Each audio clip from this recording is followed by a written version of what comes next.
In the way which a young man may engage an elder man who was incidentally flourishing in the trade, the younger was in the process of eyeing like the last pierogi in the bowl at a family supper. I put before Mr. Barwin a series of ambitious questions some weeks before this evening. To give you the flavor of his character, I'll briefly quote a few lines from among his responses. I believe comedy is inherently human exactly because tragedy is inherently human. After consciousness and an awareness that we have lives and feeling, comedy is one of the great existential technologies that we humans have discovered, and we needed to exactly because of this consciousness.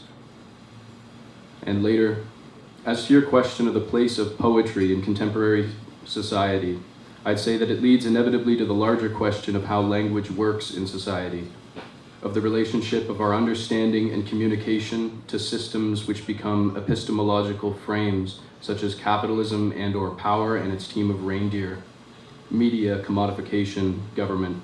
I have a poem. Why do we worry? We word every earth is in place perfect though. I wrestled with these lines, as with several of the poems in Mr. Barwin's latest collection, Moon, Baboon, Canoe, on sale at the back there. They didn't seem to tell you precisely all that they had to communicate up front. Sometime later, I came across two stanzas by Bertolt Brecht. They read, "How long do works endure? As long as they are not completed, since as long as they demand effort, they do not decay, inviting further work, repaying participation, their being lasts as long as they invite and reward." Why do we worry? We word every earth is in place perfect though.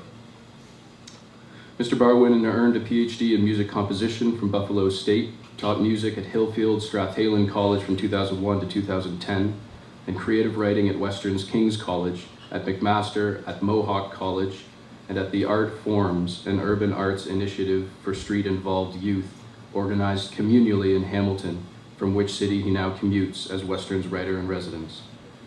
Mr. Barwin was the winner of the 2013 City of Hamilton Arts Award for Writing, the Hamilton Poetry Book of the Year in 2001 and 2011, co-winner of the 2011 Harborfront Poetry Now competition, and co-winner of the B.P. Nicol Chapbook Award for his book Inverting the Deer, amongst various considerable grants from provincial and federal government in Canada. Mr. Barwin has published 3 books of children's fiction, 1 of young adult fiction, 11 books of fiction and poetry, among the most recent of which are The Porcupinity of the Stars in 2010, a collection of poetry, a collaborative work entitled Translations, The Imaginary Kafka Parables in 2011, and 2 works of fiction forthcoming, one of which is entitled I, Dr. Greenblatt, Orthodontist, 251 to 1457, about which was written in summation. Ranging from short story to postcard fiction, Barwin's stories are mysterious, luminous, hilarious, and surprising. A billionaire falls in love with a kitchen appliance. A couple share a pair of legs. A pipeline-sized hair is given the Nobel Prize only so that it can be taken away. A father remembers with tenderness the radiant happiness of his teenage child trapped inside his body. As was said of his last collection, what makes them so compelling is Barwin's balance of melancholy with wide-eyed wonder. We are honored to welcome to the London Poetry Open Mic, Gary Barwin.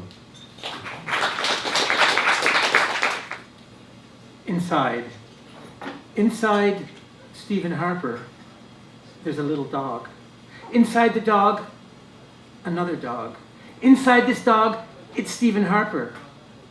And inside him, a still smaller dog. In a Stephen Harper mask. Kidding, it's really Stephen Harper. It's Stephen Harper all the way down. Stephen Harper, why do you make things so small?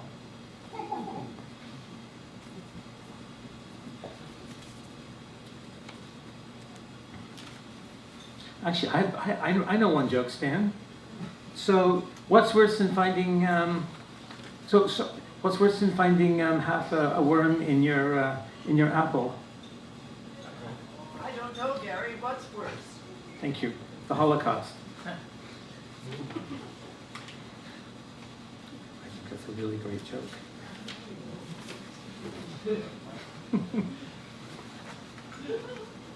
It's a kid's joke though, so it's future pastoral. There are sheep far from now, so distant it makes you nostalgic for small. I know what happens, just not yet, but time and space are the same. Or that's what my landlord said, renting me the room. There's me and a star. One of us may already be gone. Old as the metaphor, I look toward the past, but turn my back. Those who do not know learn the future, are doomed to repeat it until it's gone.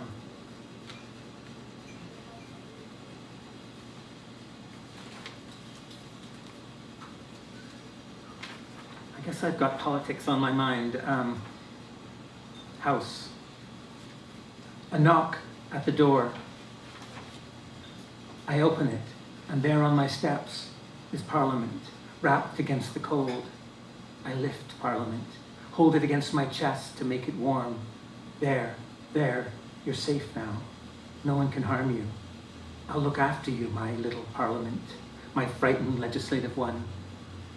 I bring Parliament inside and unwrap the blankets. Parliament is scrawny, a lovely chicken, a clock-eyed baby, an institution. My wife warms up a bottle, tests its warmth with an elbow.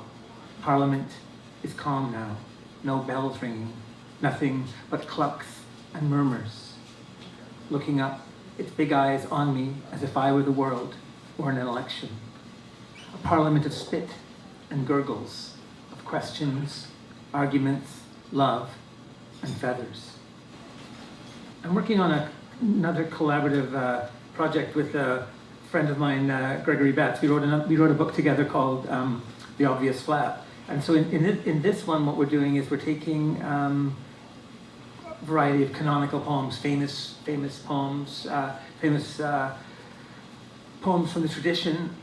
And we actually crowdsourced it on Facebook. We asked all our friends, name famous poems or poems that you think of, poems that you remember. And so we had a whole range of poems from Byron to Coleridge to Chaucer to T.S. Eliot. And so this, I've got a couple of poems I'd like to read that from that.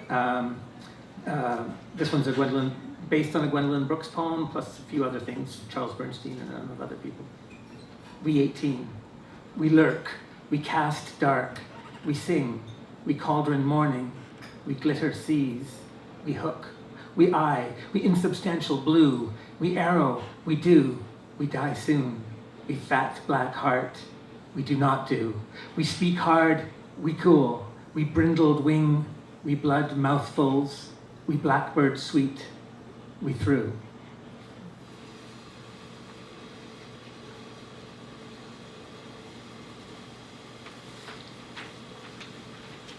And this one is pretty much entirely based on a poem by Charles Bernstein, the American writer, called All the Whiskey in Heaven.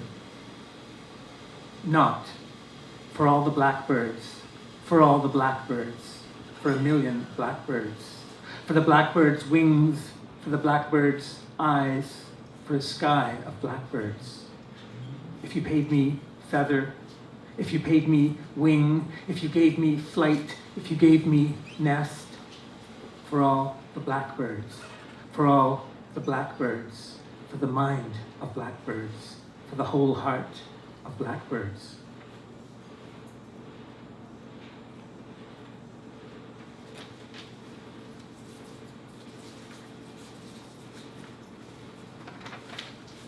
Winter. There's a guy standing beside me, waiting for the bus.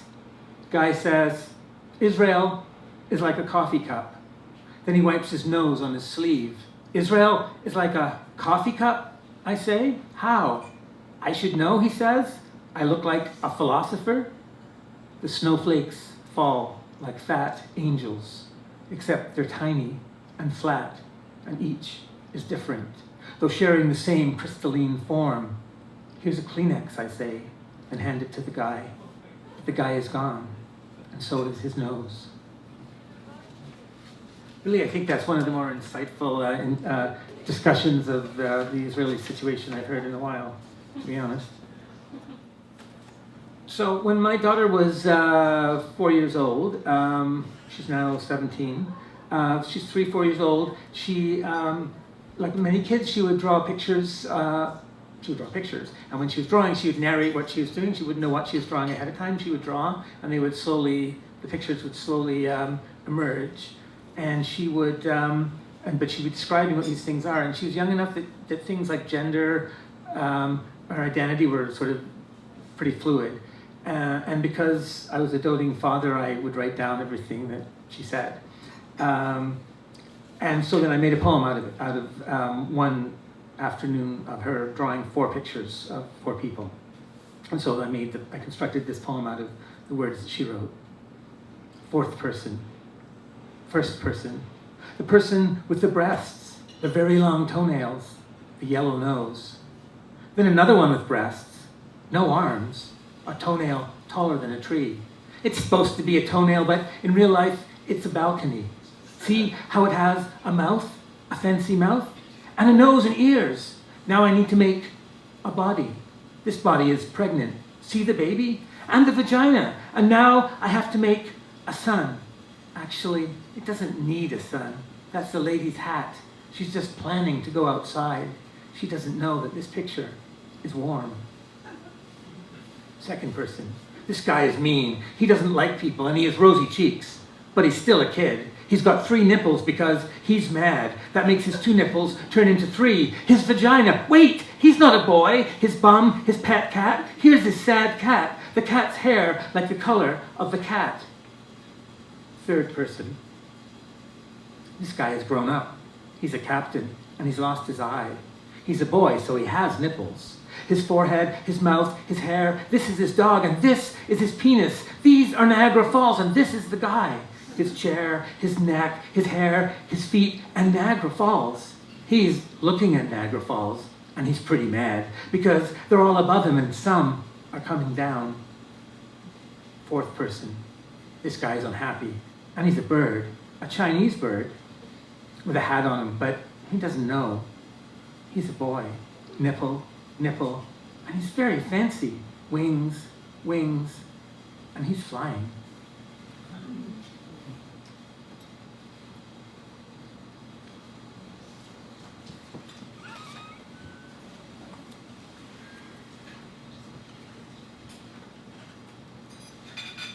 Moon, baboon, canoe. A baboon rents a canoe, then smashes into the moon. Fragments of moon, baboon, canoe rain down. As you breathe, your lungs fill with moon, baboon, canoe. Moon, baboon, canoe inside each breath. People who I love, you say. People about whom I care. Moon, baboon, canoe. Moon, shoelace, canoe. Baboon, baboon.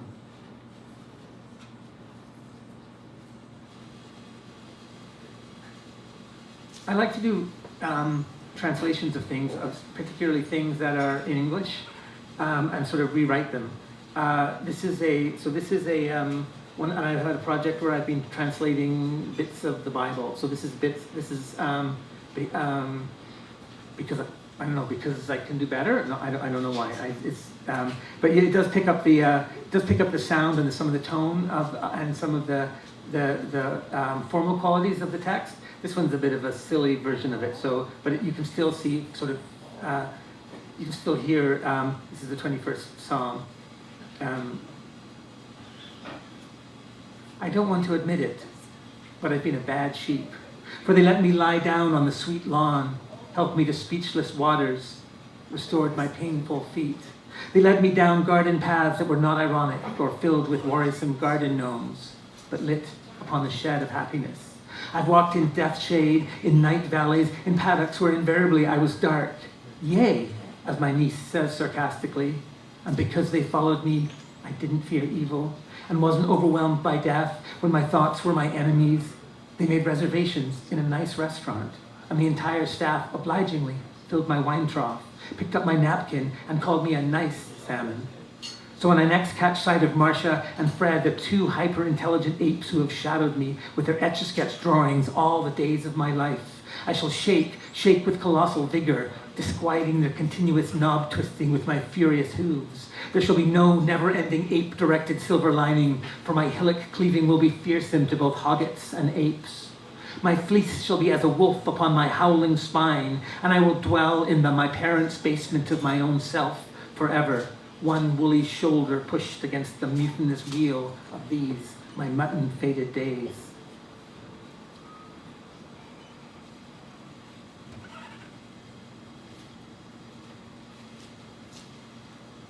Song. Old mother, do you know me? I have not swum with you for years. I have been silent. These words I have learned, they are not words to trust. We were together when the moon rose, when my fists were soft as my tongue. Old mother, here there are stars on the sky's wall. You did not expect me to live. I have said it. I will live. This is a little piece from a sequence of poems about punctuation. I sort of think of punctuation as I find them sort of mysterious and sort of silent interlopers in sort of the otherwise sort of hurly-burly of language, and they're sort of mysterious, strange signals that point us to other worlds, I guess. So this is about the period. At the end of a sentence, a period, a full stop. Peer into its darkness, a celestial sky so dark, nothing is visible save the darkness itself. Or it's some kind of cave, an inscrutable Lascaux, a dim basement, jazz musicians crowd beside bison hunters. Hear the shimmer of the cymbal and the erotic bleat of the saxophone, the clink of mouth-bound martini glasses, the soft murmur of warriors. Now lean closer. Look as if through the aperture of a microscope. There's an entire city, a single swart cell, an inkwell, the birthmark of the sentence, an insect whose legs my brother removed. You raise your head and look out at the room. Black ink from a silent movie gag circles your eye.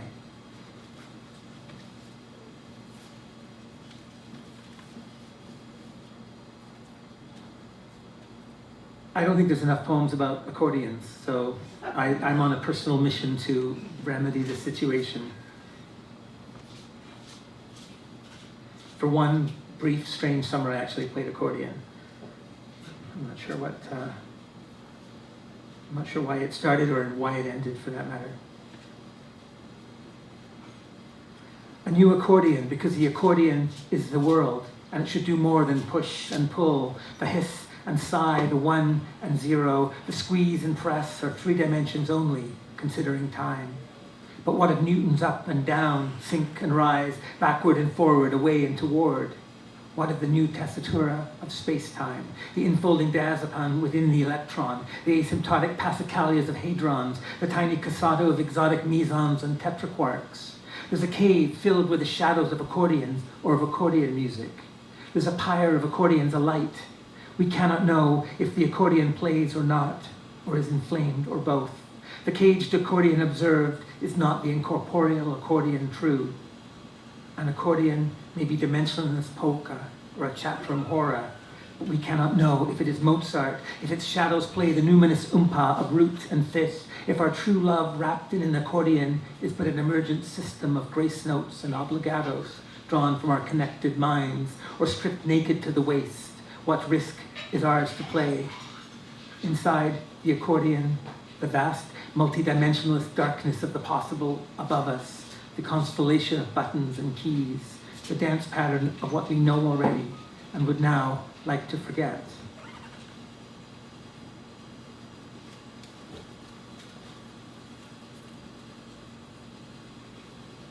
Let's go to read just a couple more poems.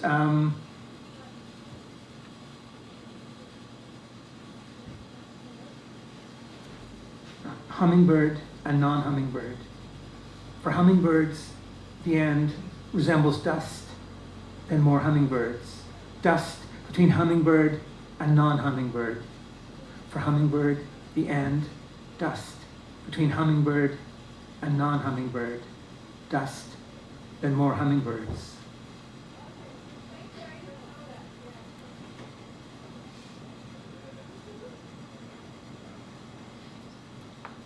Oh, actually, sorry, I've got two more to read after. I'd like to read this little piece called Imbogin.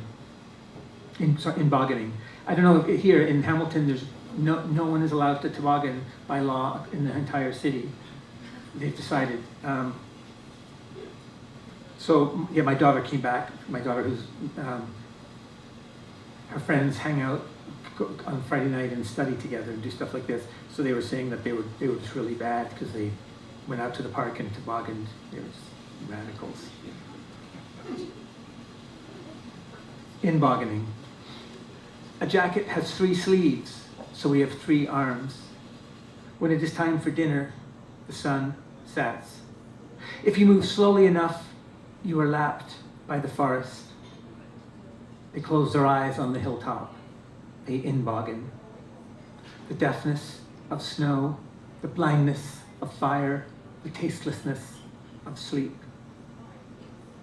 Trees never reach their destination except to begin again. No 2 snowflakes or fingerprints the same, identical days. There's something tornado-esque about the distance, the horizon like wood grain or a hairstyle. Everything is backward, even when it's backward. For show and tell, the ocean brought the boy to school. Every sum is else come thing. Thank you very much for having me here. This is really nice. I keep finding these new nooks and crannies of interesting literary activity in in London. Hamilton's just nooks and crannies. It's different. Yeah, so it's really a pleasure to be invited. So thank you very much. Thank you for coming out when the weather outside is. I heard it's die hard ask. Nature, I hate you and your petty flummoxing of the butterfly's wing dust. Your immersive credo is irritating. Your pneumatic pontificating does nothing to assuage the oxidizing Chevy of the red-shifted sub-dwarf sternum thumper that is upper management and my heart. The unrelenting entropic cadenza of your rococo filibustering, your cantankerous obfuscations like winter or autumn, or like the brain's catamaran, an oxymoron or an oxytocin, the exact taxonomy unclear but proximate to the irradiated toxins of the deoxyribonucleic aficionados of the spirographic light-bright drive-through of the 21st century. Your tune-carrying maw is a vector for collusion. Your vainglorious banquet of pockets, numinous, piping, populous, and astringently verdant with acquisitive glimmer. Nature, you brindled mixmaster, tastemaker, gene marker, your precipitous pox of clouds, no-seum nanodeer, ocean flux of quiddity and riboflavin, the Catholic prestidigitations of your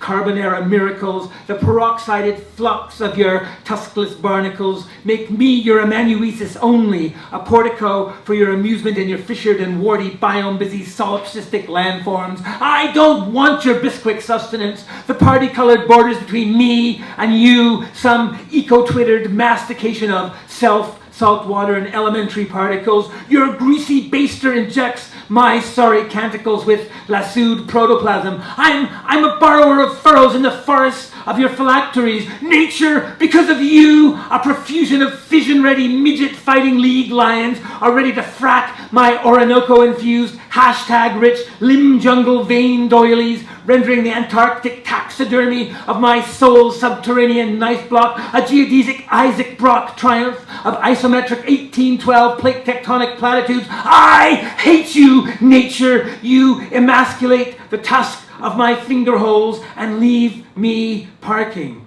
Thanks very much. I reply that you are right. That pallid vacancy and lines of blue have more to say than verbosity. That I should just write white instead of pallid. That I